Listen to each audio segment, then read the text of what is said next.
News മീഡിയയുടെ പുതിയൊരു വീഡിയോയിലേക്ക് എല്ലാവർക്കും സ്വാഗതം.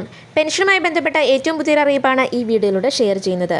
സംസ്ഥാനത്തെ പെൻഷൻ ഉപഭോക്താക്കളിൽ 20 ലക്ഷത്തോളം പേർക്ക് വിതരണം ആരംഭിച്ചിട്ടും പെൻഷൻ ഇതുവരെ ലഭിച്ചിട്ടില്ല. പെൻഷൻ വിതരണം ആരംഭിച്ച് 4 ദിവസമായിട്ടും ബാങ്ക് അക്കൗണ്ട് വഴി പെൻഷൻ സ്വീകരിക്കുന്നവർക്ക് അക്കൗണ്ടിൽ തുക എത്തിച്ചേർന്നിട്ടില്ല. ബാങ്ക് അക്കൗണ്ട് വഴി തുക സ്വീകരിക്കുന്നവർക്കാണ് പണം ലഭിക്കുന്നതിൽ തടസ്സം നേരിട്ടത്. 24-ന് പെൻഷൻ വിതരണം ആരംഭിക്കുമെന്നായിരുന്നു സർക്കാർ അറിയിപ്പ്.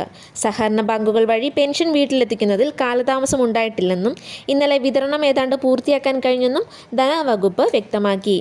ബാങ്ക് വഴിയുള്ള പെൻഷൻ വിതരണം ബാങ്കിംഗ് ശൃംഖലയിലെ ചില പ്രശ്നങ്ങൾ കാരണമാണ് വൈകിയത്. ഇന്ന് പെൻഷൻ തുക അക്കൗണ്ടിലെത്തിക്കാനുള്ള ക്രമീകരണങ്ങൾ ഒരുക്കിയിട്ടുണ്ടെന്നും ധനവകുപ്പ് വ്യക്തമാക്കി. 1 മാസത്തെ കുടിശ്ശികയും ഈ മാസത്തെ പെൻഷനും ചേർന്ന് 3200 രൂപയാണ് ഇക്കുറി നൽകുന്നത്. 26 ലക്ഷം പേർക്കാണ് ബാങ്ക് വഴി പെൻഷൻ വിതരണം ചെയ്യുന്നത്. ഇത്തരം അറിയിപ്പുകൾ നിങ്ങളിലേക്ക് എത്തിച്ചേരാൻ ചാനലും സബ്സ്ക്രൈബ് ചെയ്യുക. താങ്ക്